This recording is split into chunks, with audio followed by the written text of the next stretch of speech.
All right, in this video, we'll define sine and cosine. We'll look at it from the perspective of a triangle. And then just like in the previous video, we'll look at the unit circle and see how we can relate sine and cosine to the oscillating wave that you've seen as well.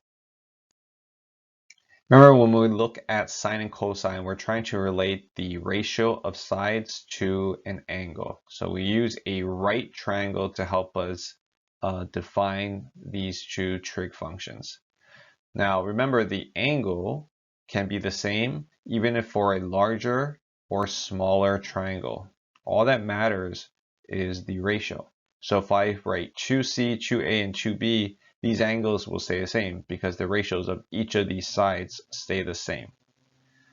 So if I'm defining my functions, sine is the opposite length divided by the hypotenuse length. So it'll be different for each angle. So sine of theta is the opposite length, which is length B, divided by the hypotenuse length, length C.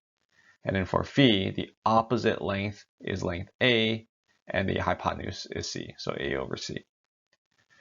Now, let's look at how, if this is the first time seeing this trig function, sine is spelled out S-I-N-E, but in the function form, we write it as S-I-N, and then we put in parentheses the angle that we're interested in, and then that will be equated to a length ratio. So because it's equal to a length ratio, this is a unitless value. For cosine, it's adjacent over hypotenuse. So every angle has two sides that surround it, right? That's how you define an angle. That's how you create an angle. For theta and phi, one of the sides is going to be your hypotenuse. The other side that's touching, that's your adjacent side. So adjacent divided by the hypotenuse, just like sine is divided by the hypotenuse. So for cosine theta, the two sides that touch it are C and A. So we use length A because that's not the hypotenuse. So it's A over C for cosine theta. For cosine phi, the two sides are C and B. C is the hypotenuse, so my adjacent side is B. So it's B over C. Now, a couple things that might look interesting is that you have the solutions kind of flipped from each other, right? And there's a good reason for that. And so we remember that the sum of the angles in a triangle is equal to 180 degrees. Since this one's a right angle, then theta plus phi must equal 90 degrees. Or if we write in radians, pi over 2. So because of that, and we see that sine theta is equal to cosine phi, right? Sine theta is B over C, cosine phi is B over C. So we can see that sine theta is cosine 90 degrees minus theta because of this relationship right here, which is equal to cosine pi over 2 minus theta if it was in units of radians.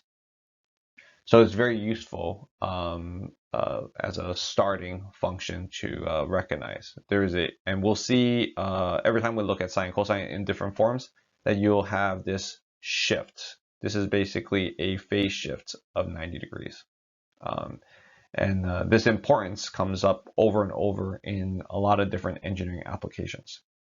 So next thing I want to do is kind of put in framework the angles we say that are very important, right? So in the previous video, when we introduced degrees and radians, and when we first looked at the unit circle, we defined a couple of angles that are really important. We're going to reevaluate those in the context of sine and cosine. So remember, 45 degrees was an important one when we were looking at right isosceles triangles. Remember, right isosceles triangle is one with a 90-degree angle and two sides of the same length. Because of that, to two sides of the same length, we know that this side over here will be a square root 2 just from Pythagorean theorem. So we're going to take a look at the 45-degree angle. We'll also look at the equilateral triangle split in half. So we'll look at the right triangle with 30, 60, 90-degree angles.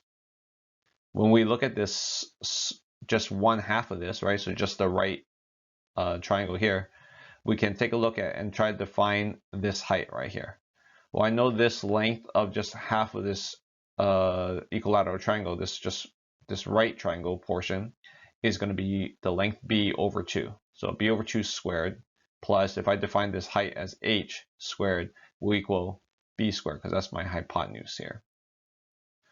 All right, and then if I solve for h, take the square root of b squared minus b over 2 squared, or b squared over 4, that's 3 over 4b squared, which is b times square root 3 over 2. All right, so this triangle here with a 30-degree and 60-degree angle and a right angle has this relationship.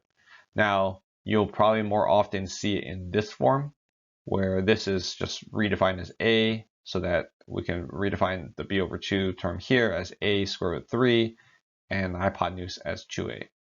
So we're going to take a look at these two triangles in this form and use the same concept of how we define sine and cosine, and see if we can define sine and cosine for 45, 60, and 30-degree angles.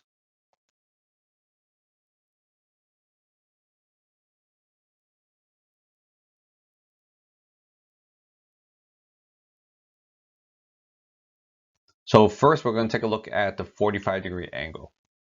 So remember, sine is opposite over hypotenuse. So let's look at that one first. Sine of 45 degree is the same as sine of pi over 4 in radians. So the opposite, so it doesn't matter because both of these are 45-degree angles. Let's say it's this one. The opposite would be this a value, a length, divided by this hypotenuse, a over square root 2. So a over square root 2. So there's your opposite and there's your hypotenuse. So the a's drop out, and that's important because that's your proportionality factor, right? So I could multiply everything by 10, multiply everything by 100, it doesn't matter. It's going to give you the same sine value because it's just dependent on your angle and the ratio of lengths. So we get 1 over square root 2. If you multiply by square root 2 over square root 2, you can get this in a little bit prettier form, square root 2 over square root 2 times square root 2, which is just 2. Or you could round it in decimal point form as 0.707. Cosine 45, if you look at the same angle, will be the adjacent over hypotenuse. The adjacent angle length would be a over hypotenuse, a over square root 2. So you get the exact same value, which makes sense here because the sine of this value, this angle, should be equal to the cosine of this angle from what we saw in the previous slide. Okay, so for 45 degree, it makes sense that sine would be equal to cosine because of the isosceles triangle where common lengths right here. Okay, what about 30 and 60 degrees? So let's take a look at the 30-degree component first. So sine would be opposite a over hypotenuse 2a. So a over 2a. And then, so this would just be 1/2 or 0.5. Remember that 30 degrees is the same as pi over 6 in radians. So cosine of 30 degrees, now instead of opposite, I'm going to look at the adjacent. So a over square root 3 divided by hypotenuse 2a. So a over square root 3, that's my adjacent length, divided by the hypotenuse 2a. So the a terms drop out, square root 3 over 2, which is approximately 0.866. Okay, and then we'll do it for 60 degrees. 60 degrees, sine would give opposite a over a times square root 3 divided by the hypotenuse 2a. And so this gives you the same form as cosine 30, 0.866, which is what we saw, is what we expect. And then cosine 60 will be the same as sine 30, 1/2, right? Cosine 60 is adjacent, which is a divided by the hypotenuse 2a. So we can start building our table of angles and what sine and cosine relate to it. And so that's what we show here. So we'll take a look at some another set of common angles that we should know well, and then we'll start building upon that in a waveform. So there are another set of angles that are very common, and those are the ones that lie right on your axis. So we're going to take a look again at the unit circle. Remember, the unit circle is a circle that we define as having a radius of 1. Now, instead of just looking at this as a circle, we're going to look at it as a triangle within the circle and then we can look at it from the perspective of sine and cosine. When I simplify this, now my hypotenuse becomes my radius.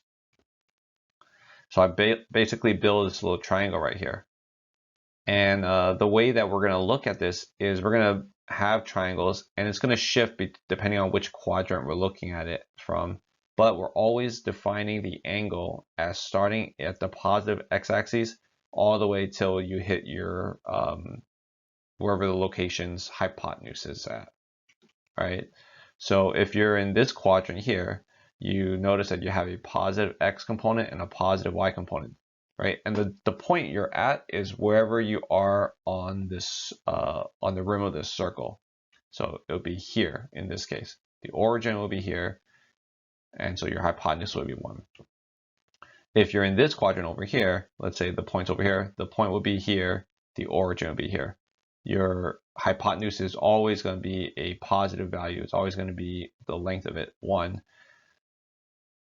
This side right here will be negative x, and this will be positive y, just by looking at the axes that it would fall on. So this triangle would fall in here, but the angle would go from here all the way over here. So it'll be larger than 90 degrees, somewhere between 180 and 90 degrees. Down here in this quadrant, you have a negative x and a negative y, right? Negative x and negative y. Hypotenuse is still 1. And in this quadrant here, you have a positive x, as shown here, and a negative y, as shown here. But again, 1 there. So if I look at it from the context of sine and cosine, I can think about this as the opposite term here is like, what is my y value? Because the theta I'm looking at is this section here, right? So the opposite of that will be my y value in any of these cases. The adjacent to it would be the x value, and then divide by 1. So because we use a unit circle.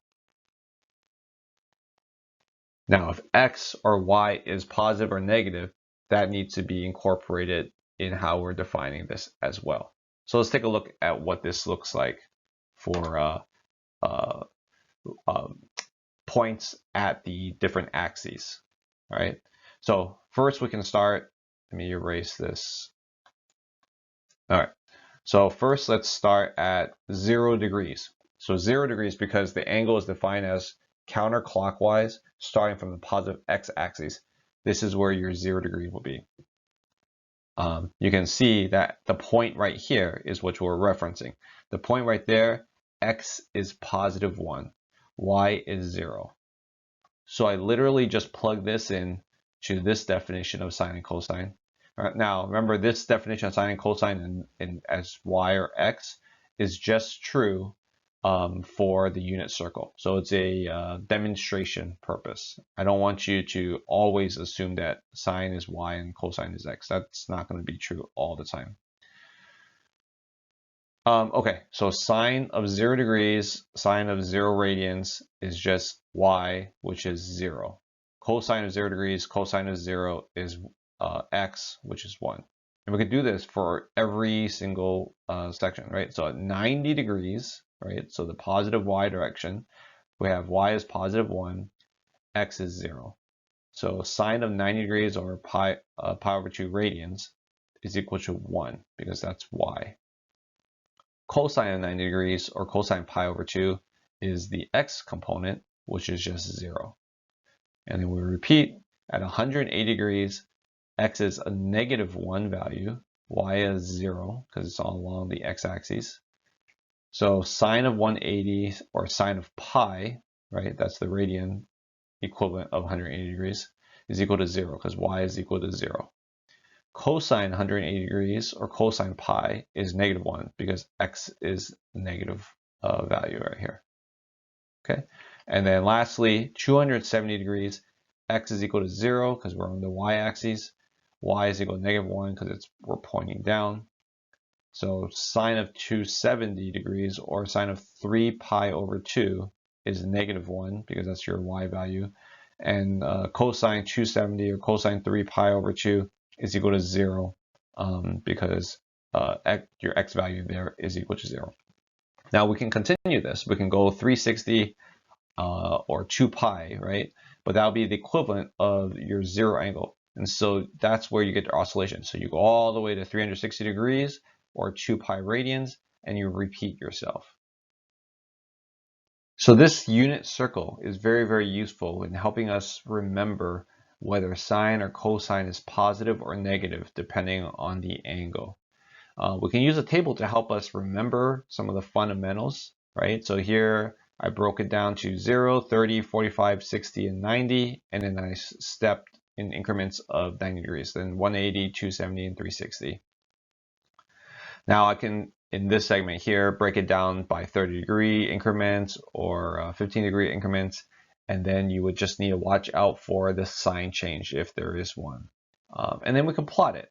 We can plot it in units of degrees, or we can plot it in units of radians. And so here we have a plot of cosine, right? So this section right here. The y-axis represents an amplitude.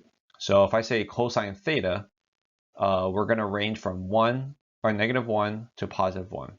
If I say 5 times cosine theta, right, now your amplitude is 5. So this is a very convenient way to restrict the range that your system is looking at. The top graph and the bottom graph amplitude are all the same, right? Or are the same for me, are common, right? So -1 to 1, -1 to 1. The only difference is this x-axis, right? You can stack these graphs and they'll be the same because of the range that I've chosen here.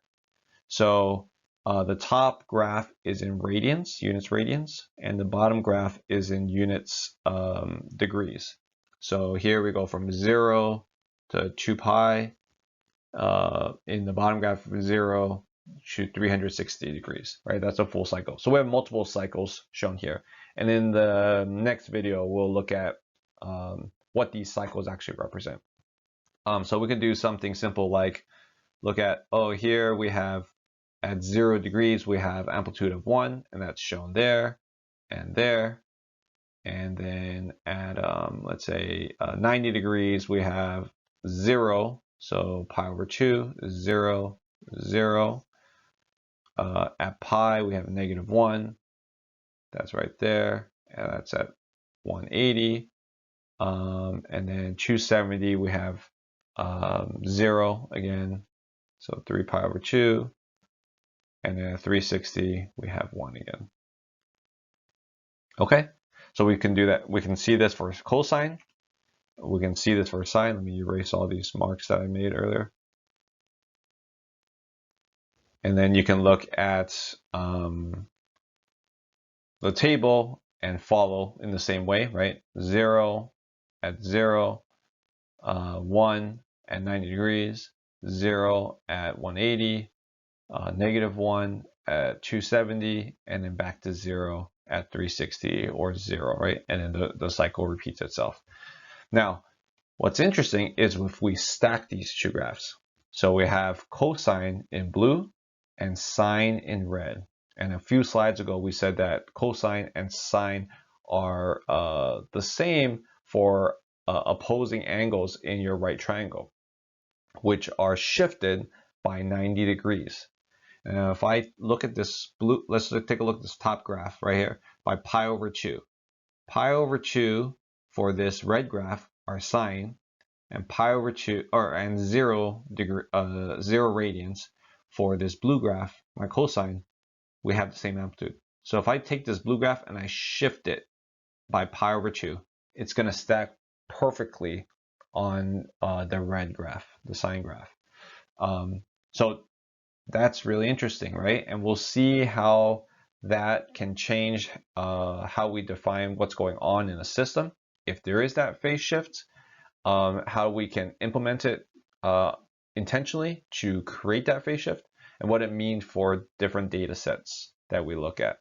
So this is a very strong starting point for looking at trigonometry, and we're going to build upon this in the next video by specifically looking at the sine cosine graph, changing how we define frequency, define periods, define amplitude of these oscillating waves.